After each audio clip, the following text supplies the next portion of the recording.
देखिए कैसे यहाँ पर एक रशियन डिफेंस मिनिस्ट्री ने वीडियो रिलीज करके बताया है कि उन्होंने बहुत बड़ा नुकसान पहुंचाया है यूक्रेन को। जंगी मैदान से आज का जो सबसे विध्वंसक वीडियो है वो दिखाते हैं आपको। ये देखिए ग्रैड MLRS से यूक्रेनी ठिकानों पर रूस ने बड़ा प्रहार किया है और उसका ये वीडियो आपके सामने। रूसी फौज ने यूक्रेन पर ताबड़तोड़ सैकड़ों रॉकेट दागे और उसके बाद कैसे यूक्रेन को बड़ा नुकसान पहुंचाया, ये उसकी तस्वीर। मल्टी लॉन्च रॉकेट सिस्टम कहते हैं शॉर्ट फॉर्म में MLRS, और ये कैसे यूक्रेन के ठिकानों पर आग बरसा रहा है। कितना विध्वंसक हमला है रूस का, आप जरा देखिए।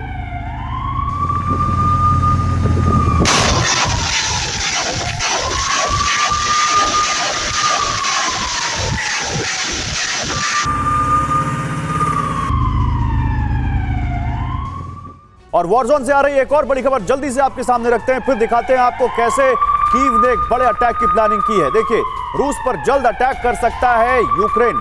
यूक्रेन ने शुरू की है एक बड़ी तैयारी। यूक्रेन ने रूसी इलाकों पर हमले की तैयारी शुरू कर दी है। सैनिकों की 3 यूनिट हथियारों की खेप तैयार है, ये सूत्र कह रहे हैं। नेटो से मिली हरी झंडी के बाद एक्टिव हुई यूक्रेनी सेना, ये इस वक्त की बड़ी खबर है। देखिए ये 2 खबरें आपको बताती हैं कि कैसे एक तरफ रूस का अटैक और दूसरी तरफ यूक्रेन की तैयारी। ये 7D जो हम आपको बता रहे हैं 7 दिन बाद वो होगा जिसकी किसी ने अभी तक कल्पना तक नहीं की है। और ये 2 तस्वीरें 2 खबरों के साथ आपको एक बार फिर से दिखा देते हैं। 2 खबरें दिखा देते हैं, फिर आपको रूस पर कीव के अटैक की तैयारी दिखाते हैं। एक तरफ देखिए कैसे MLRS से रूस ने यहां पर कहर ढा दिया और दूसरी तरफ देखिए कीव कैसे बड़े अटैक की तैयारी कर रहा है। ये 2 खबरें बताती हैं कि 7D बहुत अहम है। 7 दिन बाद कुछ बड़ा होने वाला है। ये देखिए MLRS से रूस का अटैक और दूसरी तरफ कीव की तैयारी। लेकिन कीव क्या तैयारी कर रहा है, कीव क्या करना चाहता है, आइए जल्दी से आपको बताते हैं। रूस पर कीव के अटैक की तैयारी का लेखा जोखा आपके सामने रखते हैं कि आखिर कीव ये 7D क्या प्लान कर रहा है। ये 7D कयामत का कोड क्यों है, जल्दी से आपके सामने जानकारी रखते हैं, फिर आपको एक बड़ी रिपोर्ट दिखाएंगे। रूस पर कीव के अटैक की तैयारी का लेखा जोखा देखिए। रूस पर अटैक के लिए कीव को टैंक मिले हैं, रूस पर अटैक के लिए कीव को इन्फेंट्री व्हीकल्स मिले हैं, रूस पर अटैक के लिए यूक्रेन को फाइटर प्लेन मिले हैं, स्लोवाकिया पोलैंड ने MiG-29 लड़ाकू विमान दिए हैं, कीव को जल्द ही नए लड़ाकू विमान मिल सकते हैं। रूस पर अटैक के लिए 10 लाख आर्मर्स और एम्युनिशन मिले हैं यहां पर रूस को। सवाल यह है कीव को, तो कीव क्या अटैक कर रहा है, अब यही क्या प्लान कर रहा है अटैक का, ये 7D बाद क्या होगा। ये तैयारी देखकर ऐसा लगता है कि यूरोप की सरजमी से एक ऐसा विनाशक प्रहार होगा जो रूस के कोने कोने को दहला देगा, तबाही मचा देगा। यकीन मानिए यूरोप से हुआ यह प्रचंड हमला क्रेमलिन में खलबली मचा देगा, क्योंकि 14 महीने बाद यूक्रेन ने सबसे बड़े पलटवार का ऐलान किया है। दावा यह भी किया गया है कि 30 अप्रैल को रूस की धरती एटमी कोहराम से थर्रा उठेगी। आखिर क्या है यूक्रेन और यूरोप की 30 अप्रैल वाली विनाशक तैयारी? क्या 7 दिनों बाद आने वाला संडे रूस के लिए डूम्सडे साबित होगा? देखिए यूरोप का एटमी गेटवे, न्यूक्लियर तबाही का ट्रिगर। अब तक यूक्रेन पर एटमी अटैक की वार्निंग दी जा रही थी। अब तक क्रेमलिन से परमाणु युद्ध की भविष्यवाणी की जा रही थी। अब तक यूरोप के संपूर्ण विनाश की चेतावनी जारी की जा रही थी। मगर 14 महीनों बाद रूस यूक्रेन जंग में बड़ा पलटवार हुआ है।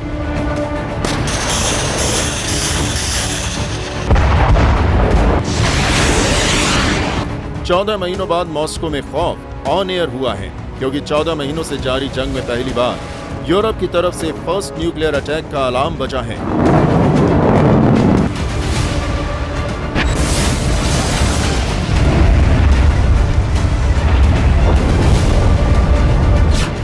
यूरोप के एक मुल्क में रूस की तबाही का विनाशक प्लान बना है। और जानते हैं रूस पर एटमी प्रहार का ऐलान किसने किया है?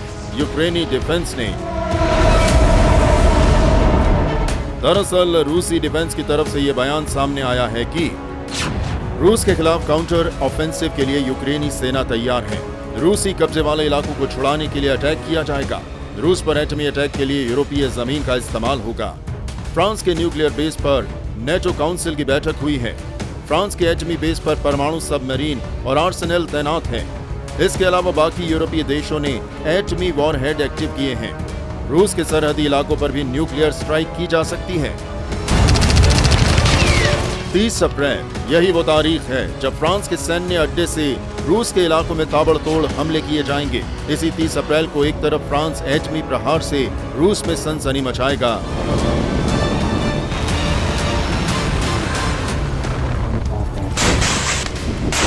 तो वहीं बैटल ग्राउंड में यूक्रेनी सेना रूस के कब्जे वाले इलाकों में धावा बोलेगी। मतलब ये कि 30 अप्रैल 2023 का संडे प्रेसिडेंट पुतिन के लिए डबल ट्रबल वाला होगा। तो क्या रूस पर पहला न्यूक्लियर अटैक होने वाला है? क्या रूस जैसा ताकतवर मुल्क विनाशक तबाही से दहलने वाला है? या फ्रांस के एटमी ताप से रूस के सरहदी इलाकों का वजूद साफ होने वाला है? क्या यूक्रेनी सेना के गुरिल्ला प्रहार से रूसी ब्रिगेड सरेंडर करने वाली है?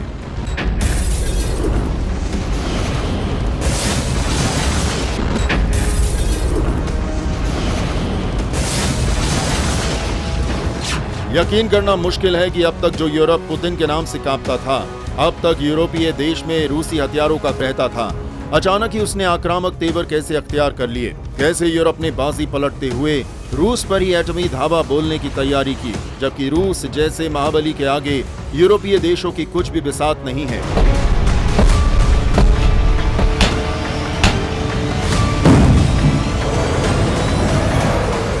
और जहां तक बात न्यूक्लियर पावर की करें तो भले ही यूरोप में शामिल कुल देशों की तादाद 44 के करीब हो, लेकिन न्यूक्लियर वेपन्स पर नजर रखने वाली एजेंसी सिप्री के मुताबिक यूरोप के सिर्फ 2 देशों के पास ही परमाणु बम हैं, जिसमें पहला नाम फ्रांस है, जिसके एटमी जखीरे में 290 न्यूक वॉरहेड हैं, तो वहीं दूसरा मुल्क ब्रिटेन है, जिसके पास करीब 255 बम हैं। वहीं इन 2 देशों को छोड़ ईयू में शामिल किसी भी मुल्क के पास ना एटम बम है और ना ही एटमी हथियार दागने वाले हथियार। ऐसे में रूस जैसे महाबली से ये दोनों मुल्क गिने चुने एटम बमों से कैसे लोहा लेंगे? कैसे रूस के एटमी जखीरे के आगे टिकेंगे?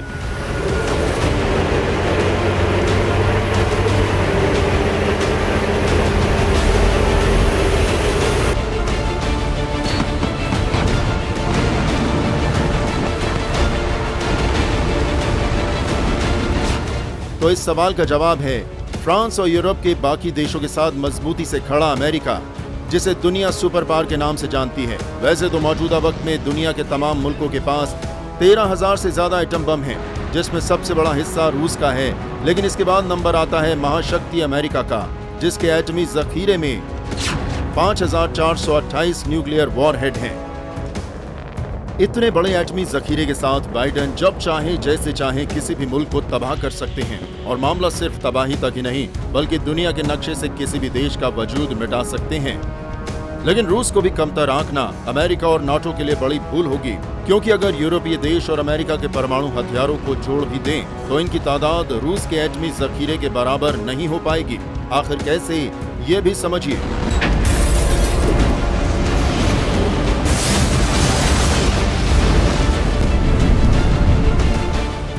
अमेरिका के पास 5428 न्यूक्लियर वेपन हैं, वहीं फ्रांस के पास 290 और ब्रिटेन के पास 225 परमाणु वॉरहेड हैं। मतलब यूएस नाटो के जखीरे में कुल 5,943 न्यूक्लियर वेपन हैं, जबकि रूस के न्यूक्लियर वेपन्स की तादाद 5,977 है। यानी 31 देशों वाले नाटो से 34 एटमी वॉरहेड महाबली रूस के पास ज्यादा हैं। मतलब ये कि यूक्रेन ने फ्रांस या फिर यूरोप की तरफ से एटमी अटैक की जो चेतावनी जारी की है वो अंजाम तक पहुंचेगी, फिलहाल इस पर सस्पेंस है। लेकिन जिस अंदाज में अमेरिका और यूरोप की तैयारी है उससे रूस को टेंशन बढ़ सकती है, क्योंकि ये दावा किया जाता है कि यूएसएसआर से जारी शीत युद्ध के दौरान ही अमेरिका ने अपने न्यूक्लियर वॉरहेड की तैनाती यूरोप में कर दी थी। लेकिन कहां और किन मुल्कों में, ये भी जान लीजिए।